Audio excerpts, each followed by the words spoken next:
เอาสบายดีทุกคนเมื่อนี้มีแขกต่างประเทศมายามบ้านเด้อเมื่อนี้นะมายามบ้านโบมีอย่างให้อยู่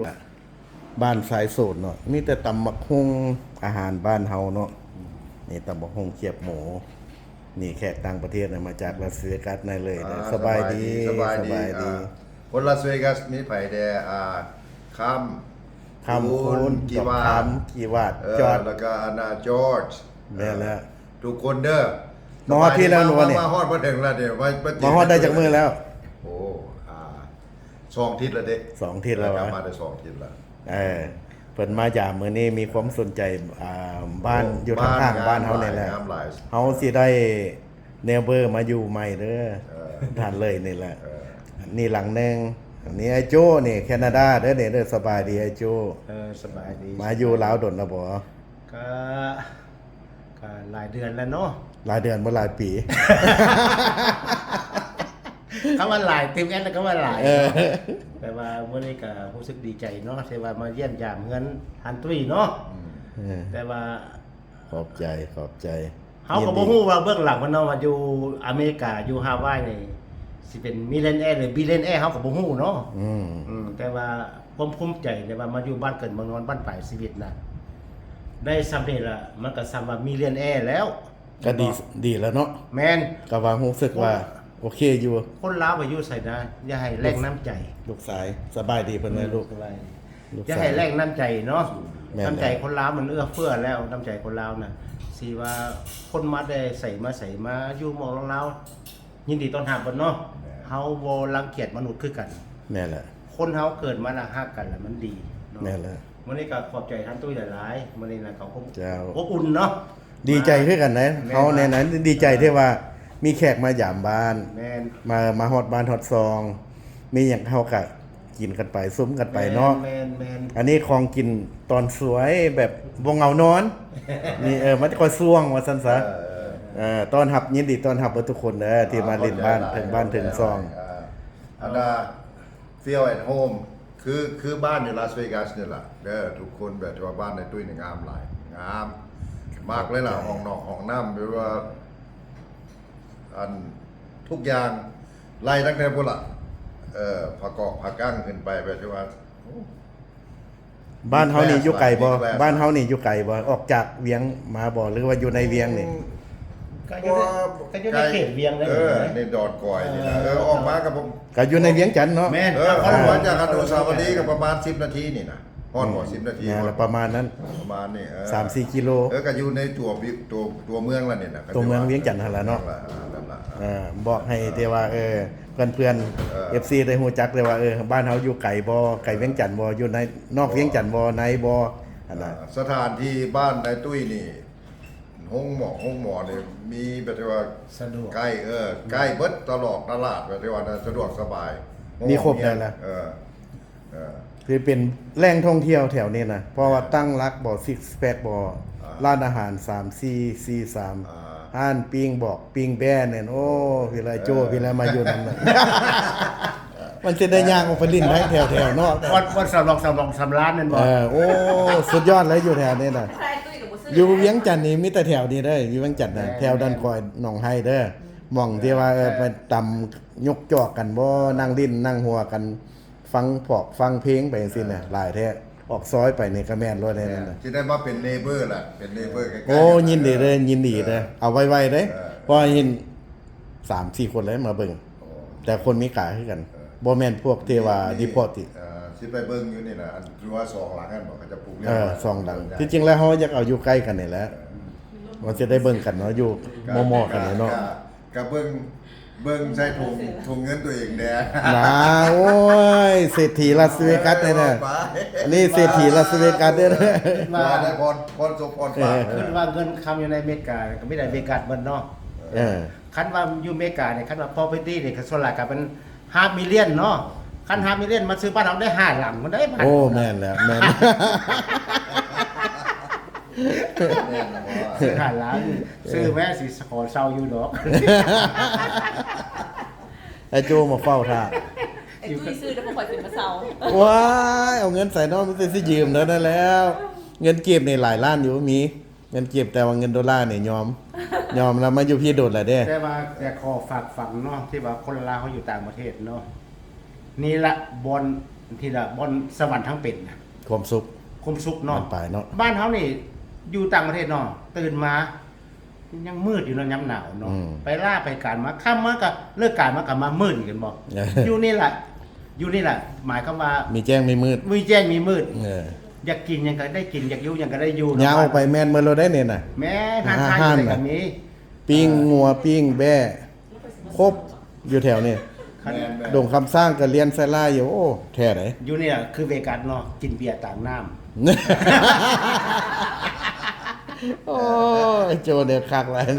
มาเฟิร์นกิน เฟิร์น เบียร์ เฟิร์น ต่าง มา น้ำไม่อยู่นี่เลย อันนี้ภรรยาไอ้โจเด้อคนงามเด้อเมียโจนะเอานี่เด้อ ทั้งงามทั้งเก่งว่ะ ทั้งงามทั้งเก่งได้เนี่ยน่ะ ออ เป็นคุกอีกได้คุกอันอาหารต่างประเทศนี่เป็นเบิดได้น่ะอาหารฝรั่งเนี่ยน่ะ จนในการจะเสียคิโมจนในการจะสิแลนมาซิม เนี่ย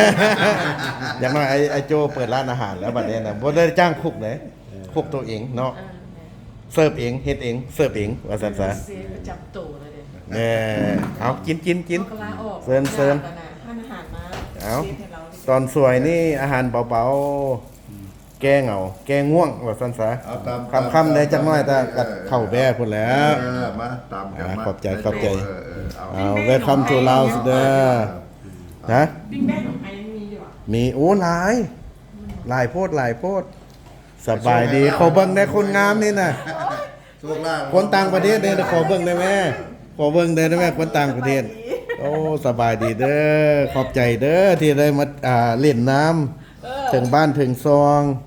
ตายสิบ่ให้เบิ่งแท้ๆวันนี้น่ะ มึงดูสภาพมึงดิสภาพมึงดิมึงดูดิมึงทำงานอะไรมึงมาถ่ายเนี่ย ไฟดับ2มื้อเลยได้ อืม ว่า8 โมงนี่ว่าดับจนฮอด4 โมงแรง 5 โมงเขาเห็นแต่เจ้าลงมัน4 5 6ว่ะ เออ เอาจังซี่เด้อบ้านข่อยบ่ดับเด้ ก็เรียกว่าอยู่แถวนี้ บ้านเมืองข่อยบ่บ้านเมืองข่อยนี่ ดับเบิดแต่ว่าเฮือนข่อยบ่ดับ โอ้ เพราะว่าเฮามีไฟ3เฟส3เฟสเข้ามา โอ้3เฟสได้ยินอยู่เรื่อง3เฟส เพราะว่าตัวนั้นน่ะแฮง จนเขาต่อ หาก็ต่อเข้ามานี่เด้ โอ้ หาก็ต่อเข้ามานี่เด้ไฟ3เฟสน่ะตัวหนึงดับเฮาใส่ตัวหนึง แม่นได้ยิน ฮอดมื้อแรงมานี่คนย่างกายมาถามนะเอ้าเฮือนเจ้าคือมีไฟมีแหละเนาะเฮือนข่อยนะ เล่นเข้ามาคนเดียวเลย ตัวนั้นนายเลยมานี่ใส่ฮอด4เฟสพุ่นแหล้ว ไปว่าไป เข้าไปนั่งแม่เข้าไปนั่งแม่ เมื่อทำงานแล้วมาถ่าย โอ้ยเนาะ อันนี้ซาดี งามตลอด ซาดีว่าทันตุ้ยยูทูบเบอร์เราเพิ่นเว้าบรรยายออกมาเนาะฟังให้มันดีเลย เออ เพื่อนเลเบอร์เพื่อนไทยบอกไทยบ้านไฟดับเบิดแต่ว่าเพื่อนทันตุ้ยไฟบ่ดับเด้อฟังให้มันดีเลย ไฟแห้งไฟแห้งสูง ไฟแรงสูง แสดงว่าเจ้าของบ้านยังมีไฟอยู่ ท่านอธิบายเรื่อง3เฟสนี่มันเป็น330 วัตต์ว่ะ มันจะแฮงอันนี้เฮาก็ยังบ่เข้าใจครับที่ว่า ไฟ3เฟสนี่มันแฮงกว่าแล้วก็ได้ยินเขาเจ้าว่ามันจะแล้วก็แพงก่อนแล้วมันจะบ่หมักตก แม่นล่ะ บ่หมักตก แต่ว่าค่าไฟเท่าเก่าว่าจุ้ยเป็นยังไง บ่ตัวนี้จะเพิ่มขึ้น มันสิเท่าใดก็ยาเนาะ แต่ว่าเส้นหนึ่ง ความสะดวก เส้นหนึ่ง125เนาะ125125วัตต์ อย่า345 วัตต์นั่นน่ะ แต่ว่า380พุ่นเลย 380 วัตต์แม่นล่ะเขาว่าคันว่าบ้านเฮามีแอร์หลายหรือว่ามีอ่ะ ถ้าต้องได้ไฟเลย มีเต้าต้มน้ำมีอย่างนั้นนะเขาว่าเวลากันนายโจ้เราเป็นคนว่า แม่น เออ เองวัน เวลาที่ว่าเขาใส่น่ะไฟมันสิตก แม่น มันรู้สึกรถดอกไฟมันจะเปี๊ยบ แม่นเพราะว่าอยู่บ้านเฮาเนี่ยเนาะมันอากาศมันร้อนเฮือนก็ปลุกขึ้นอยู่ทุกมื้อแล้วข้าเจ้าทุกคนก็ต้องได้ใส่แอร์แม่นบ่ล่ะแล้วก็ได้ใส่ไฟหลายฉะนั้นล่ะไฟมันก็เลยตก วันนี้เฮือนหลังใดก็ใส่พร้อมกันแล้วมันก็ต้องตกรถดับวันนี้สัวสร้างสิมามืดมือไหน แม่น มืดมือได้อยู่บ้านเฮาน่ะอ้าวยินดีขอบใจเด้อ ได้สิได้สลอง เด้อไปด้วยเด้อ เอาถือเป็นวันเสาร์ซะเนาะมื้อนี้เนาะ เอาต่อเด้อ มื้อนี้ก็ดีแน่เนาะ ฮะ บอกไอ้โจ้ก็สิได้สลองปีนึงคืนเงินใหม่แล้วบอก แม่น ว้ย มันค่ำ บ่ถึงว่าครบรอบกันสลองไปทุกมื้อนะอยู่นั่น ส สลองได้ทุกมื้อไหนถ้าว่าหมู่ครูอ้ายน้องเขามายามนะสลองได้ทุกมื้อยินดีเด้อยินดีที่ฮักแพง มี กัน ที่อยู่ละ ฮู้จักแล้วบัดนี้ก็สิได้ บ่ต้องใส่GPS มาแล้วบัดนี้ มาเอง เข้าหอม8หอมสังกะสีหันโลด อันว่าสังกะสีของมากกว่านี้เลย อย่าว่ากันไหม เขาข้างหัวบัดนี้ เดี๋ยวนี้เป็นดินแดงต่อไปมันเป็นปูยางปู โอ้ ซี ยาง มันซีบ่จือเด้อ อันนี้มีความจริงได้ออันนี้น่ะ แม่ สมัยตะกี้เนาะอยู่อเมริกา มันก็บ่ค่อยมี GPS ตะกี้น่ะ ต้องว่าออก35แล้วไปต่อ3848ไปจังซี่บ่แล้วบ้านเรามันมีต้นน้ำนมเด้อซั่นน่ะไป เขาตัดทิพย์บัดนี้น่ะกายบัดนี้น่ะอันนี้เรื่องจริงได้ถึกมาแล้วถึกมาแล้ว ที่สายตัวดำๆนี่มันบ่ ซอกกันอยู่แล้วบัดนี้นะ อันนี้ก็ได้ยินข่าว วัน อยู่ นี้ว่าเฮ็ดเวียกอยู่ต่างประเทศเนาะก็มีผู้หญิงคนหนึงก็ออกมาเว้าแล้วว่า ผู้ใดว่าคนอยู่ต่างประเทศน่ะร่ำรวยสนุกสนานมันบ่แม่นมีความจริงแล้วอยู่ไสก็ต้องได้หา ถูกต้อง เห็นบ่ ถูกต้อง ขึ้นว่าอยู่ประเทศหนาวเนาะอยู่ประเทศที่มีหิมะมีสโนว์เนาะตื่นมาปั๊บ5 6 โมงนี่สิบ่เห็นตาเวนเนาะ แม่น บัดกลับมาละ5 6 โมงละตาเวนตกละมืดละ ปล่อยเงินคนนึงปล่อยตะกี้ปล่อย เขาว่าไปเหยียบมาเหยียบเขียดแม่นดีๆอยู่บ้านอยู่ สุภาษิตเพิ่นว่าเนาะสุภาษิตเพิ่นว่าเนาะ แม่นล่ะ คืออยู่อลาสก้านี่ไม่แต่6ชั่วโมงหนึงแล้วก็มืดโลดเหมือนบ่ล่ะ แม่นล่ะ แจ้งกันมาแจ้งตอนสวยพี่12โมงพี่อันนั้นน่ะบัด แต่ แจ้ง ว่าเฮานี่อยู่ที่ประเทศที่ว่ามีตาเวนขึ้นตาเวนลงมีแจ้งมีมืดเนาะแต่ว่าที่ว่าข้าพเจ้าศึกษามาเนาะมีประเทศหนึ่งหรือว่า2ประเทศเนาะ อืม คือว่าแถวยุโรปคือนอร์เวย์สินะ เออ คันกลางเว้นกับกลางเว้นอยู่หั่นแหละ มืดหน่อย มืดแบบว่าคันว่ามืดกับมืดอยู่ตลอดเลย6 เดือนเนาะก็คือ阿拉斯า โอ้ เนาะคืออเมริกา阿拉斯าบอก ปานคนติดถ้ำอยู่อันนั้นลองแจ้งเพิ่นตัวนี้ โอ้รุ่นน้ำก่อยอยู่ได้ดิออกมา ออกมาเบิดแล้ววะ ออกได้เบิด สองคนหนึ่งก็ออกละ สองคนสุดท้ายก็ได้ละ โชคดีโชคดี ได้ละ พอปานมาเกิดใหม่เนาะถ้ามาเกิดใหม่ได้แนวนั้นน่ะบ่เห็นฟ้าเห็นหมอกอย่างเว้ย บอก หลายมือละ กินน้ำเด้มีน้ำกินเด้ มีน้ำกินแล้วก็วันนี้อัน อยู่ได้แล้ว อันเวลาเขาเจ้าเอาเข้าเขาไปกินนั่นว่า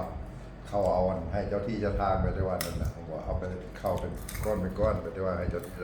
เขาก็กินนั้น ได้เก็บคืนมากินอีก โอ้ฉะนั้นล่ะเพิ่นเอิ้นสุภาษิตเพิ่นว่าผู้เฒ่าผู้แก่เนาะเมียก็คนอันพี่กินอายกินอายแล้วคนกินต้อนน่ะอาจจะแม่นตัวนี้ถูกต้องได้ตัวนี้น่ะ อันเบิ่งใน YouTube เมื่อเช้านี่ดอกอันน่ะอันพูดอันกู้ภัยไทยหั่นน่ะพูดที่ว่าดังๆน่ะจักชื่อหยังแล้วเข้าไปใกล้สิฮอดละบัดนี้เล็กไหลเล็กไหลลง มันแม่นแท้บ่ล่ะ ย่อยลงมาไปจนแล้วเราอธิษฐานแล้วว่าเราสิบ่เอาเล็กไหลเราสิเอา ขอคนเอาชีวิตคน โอ้ไผสิ เล็กไหลในซาเจ้าของหมู่มันเนาะเล็กไหลในซาว่าคันหาพระเจ้าข้าพระเจ้าว่าบ่ถึงเนาะ ถ้ามันนักไหลแล้วมันบ่ไหลซะวะ เล็กไหลหมายความว่ามันหากินบ่ขึ้นแต่มันคงเนาะปืนยิงบ่เข้าล็ก เคยเห็นบ่ล่ะ เคยเห็นดำๆเนาะเล็กอะมันนักแท้เลยนั้นใส่กันย้อนหมดแล้วใส่ทั้งทรงๆน่ะมันนักแท้เลยแต่ว่ามันคงปืนคงหยัง โอ้ ส่วนหลายพวกที่ว่าออกซึกออกเสือนะพระเจ้ามามีเล็กไหลไปน้ำเนาะ ยิง แต่ว่าหา ทะ กิน ลุ บ่ เล โอ้ ย ยมันหาบ่เห็นเขาใหญ่มาจนเท่าแล้วก็ยังบ่เห็นจักแต่อันเล็กไหลว่าเป็นอันเล็กไหลเนาะ หนึ่งมาเล็กไหลเนาะหากินบ่ขึ้นแล้วก็ซองมาพวกที่ว่าลิ้นนวดลิ้นอย่างนั้นนะสนองเสน่ห์นะหากินบ่ขึ้น อันนี้คือ แต่ว่าผู้สาวติดหลายได้อัน จะ นี้ เป็น แสดงว่าเคยมีแล้วได้ แสดงว่าโจ้นี่เคยมีแล้ว เอา เล็กไหลเล็กบ่ไหลนี่น่ะ เอานวด3 บาทยกขึ้นละกายราคาเงินผู้สาวแล้วไปซอกกลางคืนซอกบ่เห็นมัน โอ้ครับ ซ่อนอยู่บ้าน ซอกหาก็บ่เห็นบัดนี้น่ะ ซอกขาบ่เห็นเลย เมิดวีซ่าเลย เมิดวีซ่า มันเป็นทางหลังบ้านหยุดแบบนี้เนี่ย อันนี้คนต่างประเทศล้มกันเว้านอหัวมวนกันเด้ออันนี้แหละดีใจได้มาเห็นกันก็ล้มกันไป เขาเกิดมาด้วยกันเรื่องสัญญาศาสตร์เขาก็เสื้อกันเนาะสิ่งใดๆเขาคือเสื้อเขาก็เสื้อไปเนาะ แม่นละ ตะกี้เจ้าเขาเป็นบ่าวเนาะตะกี้เขาโรงเรียนเนาะมูสวดไปตีปีต้มไปตัวห้องหนองห้องหนังเนาะแล้วล่ะเอ้าอยากคงบ่อยากให้ผู้สาวมากบ่อาจารย์เนี่ยอาจารย์พุ่นต้อง อาจารย์พูนตอง โอ้ดังนะ แม่นเหรอ สมัยตะกี้ในตุ้ยกันรุ่นพวกเขาล่ะในตุ้ยยังรุ่นอันนั่นเนาะ อย่าสู้ว่ารุ่นอาวุโสเลย นี่อาจารย์พุ่นตอง มีคนต้องละ อา ที่ จารย์เดียวอ่ะ อาจารย์เดียวก็ไอ้ป่ะ ตอนนั้นไอ้ยังน้อยอยู่ตอนนั้นก็เจ้า แม่ไอ้เสียงที่ ไอ้13 14พอวันนั้นนี้ก็เจ้าได้เป็นบ่าวแล้วนี่นะเขาอันนี้นี่สากอาจารย์พุ่นตองนี่บางคนหนุมานพาไปคนไหน อาจารย์พุ่นต้องเนี่ยมันจะโชว์อย่างเบิ่งเนาะมันจะอยู่ชั้น2เนาะแกงใครทั้งหมดเต้นก็บอกบาน ก็บ่เสือแล้วน่ะ โอ้เดี๋ยวบอกลูกซ้ายก่อนลูกซ้ายก็ออกไปแล้ววะ วันนี้อันนาผู้สาวมานำเนาะแล้วว่าเอานวดแม่ต้องไปกรุงไส้บ่ไปกรุงไส้แล้ว โอ้ กรุงไส้3 บาทเป็นยังก็ผู้สาวว่าผู้สาวที่ ถ่ายรถเดี๋ยวมือแบบนี้ ใส่นวดนะฮะ อ๋อมื้อนี้ก็ว่าคันว่าผู้ใดที่ว่าอยู่ต่างประเทศเนาะบ่ว่าประเทศใดเนาะคันว่าเห็นผู้เห็นผ่านนี่แหละเชิญชวนเด้อ ลูกอ่ะมาซื้อ วันคืนนี่แหละบ้านเฮาน่ะ แม่ อยากมีมันก็มีแม่นบ่แม่นบ่ ลูกมาซื้อน้ำก้อน เฮามาจะพูดแล้ว ผู้ใดมีเงินมีคำใส่เป็นให้มันเป็ดเจ้าหน้าที่ตายปลาเงินปลาคำคนเด้อ จากที่อยู่ แม่นบ่เพราะว่าข้าพเจ้านี่ก็เห็นหมู่ว่ามาแต่มาแต่พุ่นเนาะมาอยู่บ้านเกิดนี่เนาะใส่เงินบ่ทันเงินมันหลายโอ้มันหลายพอมันใส่บ่ทันใส่บ่ทันแล้วมันก็ไว้มีหยังจะมีเงินมีคำมีหยังสิไปซื้อชีวิตใหม่ได้ อยู่บนน้อง แม่นบ่ ได้มือกล้อง แต่ว่าใช่มันคุ้มค่าเห็นบ่ลิ้นกินเฮากับเบิ่งเนาะคันเฮาเป็นพยานเฮาก็เซากินคันละเอา แมน บ่แม่นว่าอย่างที่เอาลงมาเห็นบ่ ถ้าต้องฟังตามสุขภาพ แม่นได้บาคอกับคอฟังกันนะคันว่าพ่อแม่พี่น้องอยู่ต่างประเทศเนาะว่าประเทศใดเนาะแต่ว่าข้าพเจ้าในตัวจริงแล้วข้าพเจ้าเองอยู่บ้านเกิดบางงอนเฮาปัจจุบันนี่เนาะมีแต่คนอเมริกาอย่างหลายคนลาวเสื้อชาติลาวแต่ว่าสัญชาติอเมริกา คือข้าพเจ้าว่าคนแคนาเดียนเนาะแคนาเดียนแต่ว่าสัญชาติแคนาสัญชาติแคนาเดียนแต่ว่าเสื้อชาติคนลาวเฮาเนาะแต่ว่าเฮาบ้านปลายเฮามาอยู่บ้านเฮาแล้วมีหยังเฮาก็สร้างสาไปนํกันบ่แม่นว่า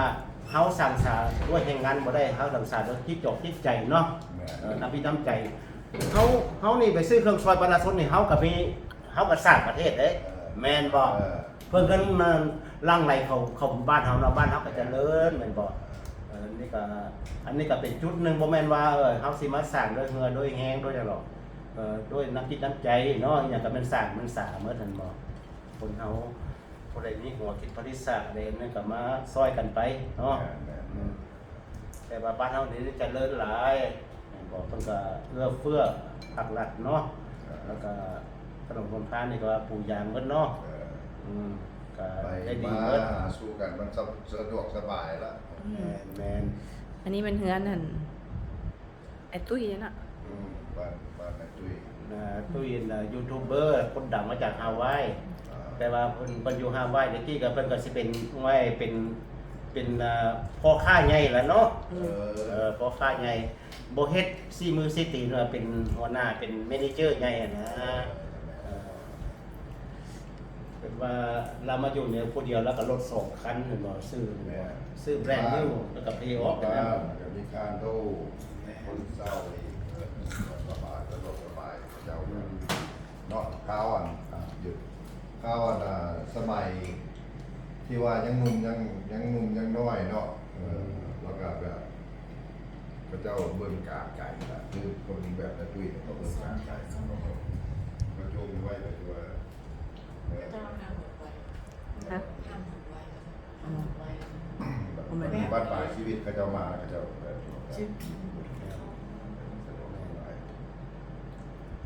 จังซี่ละมื้อนี้ก็มาเล่นกันในตุ้ยแล้วก็มีตำบักหุ่งแล้วก็สั่งตำบักหุ่งมามีเขียบหมกเขียบหมูเนาะอันนี้แหละน้ำไก่คนลาวมันน่ะเห็นบ่น้ำไก่คนลาว แซ่บตำบักหุ่งค่ะเอาฝากท้ายเนาะ กินก็กินเบียร์ลาวเนาะคนลาวอยู่เมืองลาวใส่เงินกีบเนาะจะไปใส่ อ เงิ ย่าน ลา ต่าว งประเทศ แซ่บ เลย อย่าลาว อยู่เมืองลาวกินอย่างก็แซ่บ ฝากท้ายบอก กินหอยเยี่ยมก็แซ่บเนาะ คิดยังไง เอาปิดคลิปบอก คิดเลยเจ้าของ โอ้เดี๋ยวมือ เอา ใหม่อีกแล้วตอนนี้ เจ้าของเด้อเจ้าของเด้อ สบายดีขอบใจเด้อที่แขกมาแต่ต่างประเทศมาเยี่ยมยามมื้อนี้แต่ว่าภูมิใจยินดีต้อนรับทุกคน วันนี้ฮู้อันบอลแล้วได้เนาะฮู้โลเคชั่นละโอ้ย คันฮู้แล้วก็มารูด สิได้มาเป็นเนเบอร์แถวนี้แหละ ในตุ้ยจะได้มอดไฟด้วยกันเห็น สิมาดูโพส บ่มอด เพราะว่าไฟดิมอดมาแล้วเนี่ยเนาะ ไฟนี่มอดบ่ได้เลยถ้ามีเนเบอร์น่ะมาอยู่ เพราะว่ามีหลักฐาน บ่มอด นี่ จัก นะ เทื่อ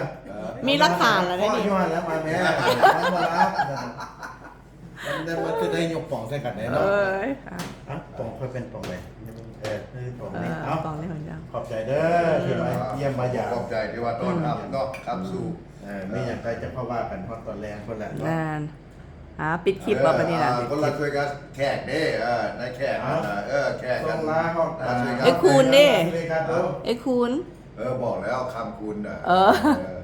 คำคุณจอร์จกับนายจิวาเนาะส่งไปให้เพจพร้อมนายใหญ่พร้อมนะไปทุกคน especially who's that อันในเพจอันนั้นนะเพจบอนแนนซ่าเนาะเดี๋ยวก็กลับมาเดี๋ยวมาเป็นเนเบอร์กันเด้อเอา โอเค จบคลิปไปเพียงเท่านี้เนาะขอบใจ อ้าว ขอบใจ